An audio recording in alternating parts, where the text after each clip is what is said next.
बिस्मिल्लाहिर्रहमानिर्रहीम। अस्सलाम वालेकुम। आपका दोस्त सलमान हैदर। दुआ है परवरदिगार से कि उसने आपको और आपके अहले खाना को अपनी हिफ्ज़ व अमान में रखा हुआ। हम ज़्यादातर मेरे व्यूवर्स को इस बात का बहुत अच्छे अंदाज़ा है कि हम अफ़वाहों से ज़्यादा ख़बर के ऊपर और ख़बर की ख़बरियत के ऊपर और उसके बेनिफिशरी के ऊपर हम ज़्यादा फोकस करते हैं और कोशिश करते हैं कि अफ़वाहों पर ना ही बात करें कि बाद में अगले व्लॉग में उसके ऊपर माफ़ी मांगनी पड़े, जिस तरह आजकल ज़्यादातर व्लॉगर्स कर रहे हैं और एक हैजानियत फैलाने की बजाय।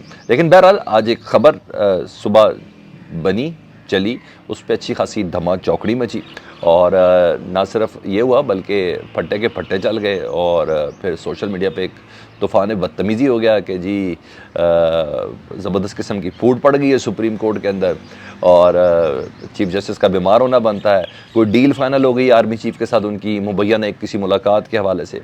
मुख्तलिफ चीज़ें कोई कह रहा है तेल और तेल की धार देखने के लिए एक दिन रेस्ट कर लिए, क्योंकि आम हालात में ये खबर भी बड़ी आम थी। इससे पहले कई बार ऐसा हुआ है आम दिनों में, क्योंकि बेंचेस कोई डीलिस्ट हो गए हों, कोई जज की तबीयत ख़राब हो गई हो, तो कभी हमने और आपने कभी इसको मीडिया की ज़ीनत नहीं बनाया। लेकिन ये आम हालात नहीं है, तो इसलिए ये चीज़ बहुत ही अहम तस्वुर की जा रही है। किसी बेंच का डीलिस्ट होना आम हालात में कुछ और आजकल होना तो डेफिनेटली अब नॉर्मल हालात है, तो वो तो चीज़ नहीं है ना। तो बहरहाल काफ़ी चीज़ें मशकूक भी कर रही है ये चीज़ें। लेकिन बहरहाल चीफ जस्टिस साहब आज सुप्रीम कोर्ट नहीं आए और तर्जुमान सुप्रीम कोर्ट के मुताबिक उनकी तबीयत नासाज है और गला शदीद उनका ख़राब है। शायद ईद के दिनों में कोई बदपरहेज़ी वगैरह कर ली हो, लेकिन बहरहाल वो ख़राब है। और ये भी बताया कि जुडिशल जो जजिस कॉलोनी है उसमें डॉक्टर्स की टीम जाके उनको चेक भी करके आई है और वो किया। अच्छा, ये तो एक ख़बर हो गई। उसके बाद की जो बात है वो ज़रा और इंटरेस्टिंग है कि उनके बेंच को ही डीलिस्ट कर दिया गया है। जो अदालत नंबर 1 के कोर्ट नंबर 1 का जो बेंच था ना, उसको डीलिस्ट किया गया है और आज उस पर 12 मुकदमात की समाअत होनी थी। ये भी एक मामूली चीज़ है, आमतौर पर ऐसा होता है। अब जो खबर निकालने की कोशिश की, जो खबर बनाने की कोशिश की, जो बड़ी बात बनाने की कोशिश की कि उनके उस बेंच में ना, यानी जिसकी सरबराही जस्टिस उमर अता बंदयाल साहब कर रहे थे, तो जो मोमिन जजेस थे उसके अंदर, उसमें जस्टिस मंदोखेल साहब थे और जस्टिस अतर मिनल्ला साहब थे। और ये खबर इसको बनाने की कोशिश की गई कि इख्तलाफ वाले जजेस का इशारा दिया गया कि ये तो वो जजेस हैं जो चीफ जस्टिस के हम ख्याल भी नहीं है, तो इसलिए चीफ जस्टिस से कुछ सोच के होगा। तो ये सब ये बात है और बहरहाल वजूहात एक के बाद एक तलाश करने की कोशिश की जा रही है, मगर कोई ऐसी वजह नहीं है। वजह हमारी थोड़ी बहुत समझ में आएगी कल। आज की समाअतों में तो ऐसी कोई बात है ही नहीं, तो बेसिकली तो समाअतें कल होनी है और कल की समाअत इसलिए इंपॉर्टेंट है, उसमें देखने के चीफ जस्टिस साहब की तबीयत ख़राब होती है या नहीं होती है या क्या चीज़ है, फिर हम कुछ खबर और फिर मजीद डिग आउट करने की कोशिश। अभी तो 2 जमा 2 4 रख लेना। आपके घर में कितने अफराद हैं जिन्होंने ठंडा गर्म खाया ये ईद की छुट्टियों के अंदर और उनके गले ख़राब हो गए या पेट अपसेट हो गए? ये एक आम सी बात है। तो हाँ, चीफ जस्टिस हो गए तो ये एक बुरी बात है, क्योंकि हालात मैंने बोला कैसे नॉर्मल नहीं है, माजी में तो रोज़ ही होता ही है। और लेकिन हाँ, ये चीज़ है, कल पंजाब में इलेक्शन के हवाले से सियासी जमातों को दी जाने वाली मोहलत आज की तारीख में वो ख़त्म हो रही है बेसिकली। तो कल उसके ऊपर समाअत है। चीफ जस्टिस ने पूरा टाइम दिया था ईद की छुट्टियों का कि आप तमाम सियासी जमातें एक जगह पर बैठ जाएं और बैठने के बाद अपनी को मुत्तफ़िका सोच ले आएँ, तो फिर अदालत इस सिलसिले पे गौर कोई कर सकती है और अदालत ही वाहिद मजाज अथॉरिटी है जो इस सिलसिले में गौर कर सकती है। अदरवाइज़ 14 मई के पंजाब में इलेक्शन कराने के हवाले से स्टैंडिंग ऑर्डर अपनी जगह पर मौजूद है। तो मोहलत अब ख़त्म हो रही है, तो पता चलेगा कि वो कल नहीं है, तो फिर देखते हैं कि कोई असर वो पड़ गया है, कोई गेम पड़ने का चांस निकाला जा सकता है अगर वो कल समाअत ना हो, चीफ जस्टिस सुप्रीम कोर्ट ना पहुंचे। तो हम ये कहते हैं कि जी कोई गेम डल गई है, कोई अगला कोई काम चल गया या कोई ऐसी चीज़ है, ऐसी कोई चीज़ निकल सकती है। बहरहाल कल का दिन अहम है और वैसे आज की तारीख तक अभी तक किसी ने कोई मुज़ाकरात नहीं किए। इस वक्त जिस वक्त मैं आपसे बात कर रहा हूँ, पार्लिमानी पार्टी के सरबराहान का इजलास इस वक्त जारी है। वज़ीर आज़म उसके अंदर मौजूद है, मॉल्टन में कहा जा रहा है वो इजलास है। तो वो तो तमाम जितने भी ये इत्तेहादी उनके दरमियान हो रहा है और उसके बाद ज़ाहिर बात है अभी तक तो ये इस पोजीशन पे इस वजह से क्योंकि इन मोहलत में कोई बात नहीं हुई। इवन बिलावल भी अपनी बात से बड़ा पलट गए और फिर उन्होंने ईद मिलन पार्टी पे एक दिन कह दिया कि बंदूक सर पे रख के तो नहीं मुज़ाकरात होते और ये वो सब चीज़ें बहुत ज़्यादा हो गई। तो बहरहाल 14 मई का डंडा है, तो इतनी कोई बड़ी बात नहीं है। लेकिन हाँ, हालात एब नॉर्मल है, इसलिए हर एक्ट भी अनहोना सा लग रहा है, तो इस पर लोग बात कर रहे हैं। अच्छा, लेकिन एक और चीज़ भी है, दूसरी तरफ तमाम सियासी जमातें जो हैं और उनको आज सर जोड़ा हुआ है और मोहलत आज तक की है और इत्तेहादी जमातों का इजलास चल रहा है और उसके बाद 2:30 बजे काबीना का इजलास बताया जा रहा है। मतलब इत्तेहादी जमातों के अंदर कुछ मंजूर होगा, जिससे मुतालिक मैंने आपको बताया कि कल रात तक यहाँ तक खबरें चलाई गई कि कोई एग्जीक्यूटिव ऑर्डर जजेस के हवाले से कोई निकाला जा सकता है, मगर उसके लिए तमाम जमातों को एक पेज पर होना, बहुत मुत्तफिक होना बहुत ज़रूरी है ना, क्योंकि इस वक्त इस्टेब्लिशमेंट को टो कर रही है पीपल्स पार्टी और उनकी चीज़ों को लेके आगे चल रहे हैं, और जो शायद वक्त का तकाजा भी है, लेकिन बहरहाल मुज़ाकरात के हवाले से तो बहरहाल DGIS पैर ने तो क्लियर कर दिया कि हमारा कोई नहीं है, लेकिन हाँ मुज़ाकरात की टेबल तक लाने में तो उनका किरदार हो सकता है ना, और मुझे इस पर कोई शक नहीं है कि उनका किरदार नहीं है, डेफिनेटली वो सब चीज़ें हैं, और इसके इशारे खुद आसिफ अली जरदारी साहब खुद भी दे चुके हैं।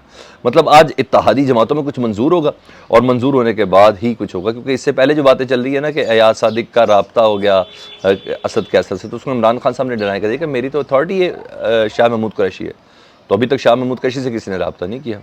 तो ये तमाम चीज़ें तो वो भी बता चुके हैं, दरअसल डिले टैक्टिक्स हैं और ये है वो सब कुछ है। तो आज ये पार्लिमानी जमातों के इजलास के बाद जो काबीना का इजलास है ना, वो बड़ा मैटर करती है। मैं अपनी तरफ से कह रहा हूँ, शायद सुप्रीम कोर्ट, हालांकि इस मुकदमे की कोई हवाले से कुछ चीज़ नहीं है, शायद तेल और तेल की धार देखने के मुतरादिफ भी होगा, ज़रा देखें भाई आज लास्ट डे इन्होंने क्या किया। तो बहर आज उस केस की समात तो थी नहीं। हाँ, एक चीज़ ज़रूर क्वेश्चन मार्क है, जस्टिस काजी फायज़ ईसा ने भी आज अपने चैम्बर के अंदर ही वक्त गुजारा है।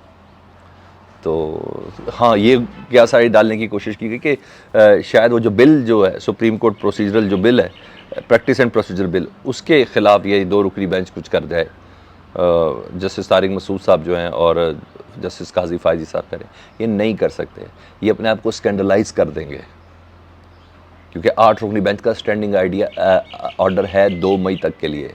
ये करेंगे तो फिर पता चल जाएगा और लोगों को यकीन हो जाएगा कि यार ये तो एक पूरी पार्टी के तौर पर चल रही हैं 2 जजेस, तो इसको भी ज़हन में रखें। तो इस तरह की अफवाहें बहरहाल चलाई जा रही, मगर ये मुमकिन इनमें से कुछ भी नहीं है, ये मैं आपको बताऊं। असल मामला कल सुबह खुलेगा, उसके बाद मैं शक के दायरे पे कुछ ले आऊँ, किसी गेम के पढ़ने का चांस ले आऊँ, कुछ भी ले आऊँ, तो वो आपने उस तरफ देखना है। तो बहरहाल आज की ये चीज़ें और जिस पे ये सब है, और उधर एक और छोटी सी बारीक सी चीज़ है, क्योंकि जब कॉज लिस्ट जारी हुई, जब पॉइंट ऑफ ऑर्डर्स जारी हुए जिस पर डिस्कशन होनी है काबीना के इजलास में, तो उसमें एक अहम तरीन चीज़ थी और उस एजेंडे का हिस्सा डिफरेंट किसी की पोस्टिंग ट्रांसफ़र वगैरह, कराची पोर्ट ट्रस्ट में चेयरमैन वगैरह की, ये सब चीज़ें तो उस एजेंडे के अंदर थी 3 में से, लेकिन एक काम था कि एक पॉइंट है जिसको आज तब्दील करना, नाम को वफाकी हुकूमत को जो है ना फेडरल गवर्नमेंट वफाक की जानिब से, उसको तब्दील करना, यानी वफाकी हुकूमत की बजाय, फेडरल हुकूमत की बजाय अप्रोप्रिएट अथॉरिटी का लफ्ज़ अब लिखा जाएगा, यानी मुनासिब हुक्काम के तौर पर लिखा जाएगा कि अब वफाकी हुकूमत ने यह कहा नहीं होगा, यार वफाक ने कहा नहीं कहा होगा, ये कहा जाएगा कि अप्रोप्रिएट अथॉरिटी, इंग्लिश में लिखा होगा अप्रोप्रिएट अथॉरिटीज़ की जानिब से या मुनासिब हुक्काम की तरफ से ये लफ्ज़ इस्तेमाल किया जाएगा। तो कुछ लोग कहते हैं कि ये तौहीन अदालत से बचने के लिए ये लफ्ज़ का इस्तेमाल आगे पीछे कर रहे हैं, लेकिन बहरहाल आज काबीना ने इसको मंजूर कर देना है, ठीक है जी। और एक और ख़बर भी मैंने कहा रैंडमली आपको बता दूँ, कफ़ायत शुआरी मुहिम का आगाज़ किया है जी पाक फ़ौज ने। उन्होंने कहा कफ़ायत शुआरी मुहिम के तहत पाक फ़ौज ने अखराजात में कमी का फ़ैसला किया।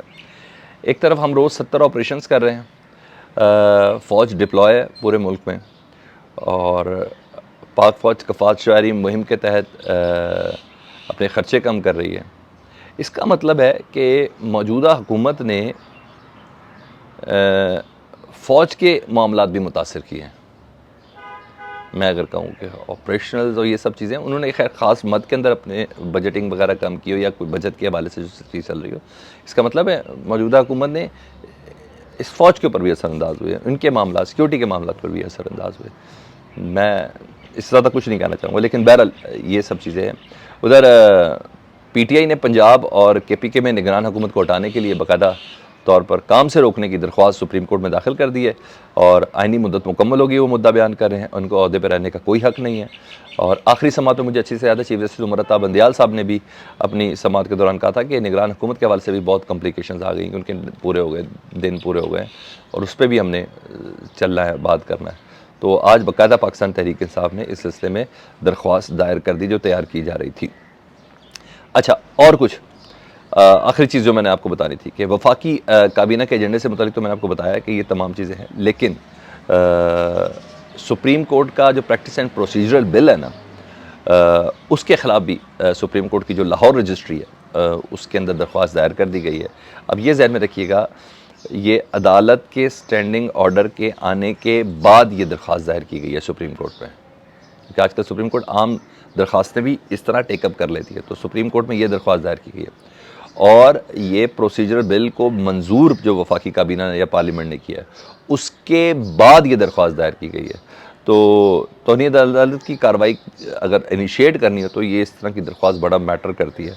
मतलब सुप्रीम कोर्ट के पास भी ऑप्शंस हैं जिसको वो प्रैक्टिस किया जा सकता है, वो भी खाली खुली नहीं बैठी हुई। ये अपडेट थी, फीडबैक से मुतल्लिक ज़रूर आगा कीजिएगा। अपना बहुत ख्याल रखें। चैनल देख रहे हैं तो सब्सक्राइब कर दें। अल्लाहुम्मा सल्ली अला मुहम्मद व आले मुहम्मद।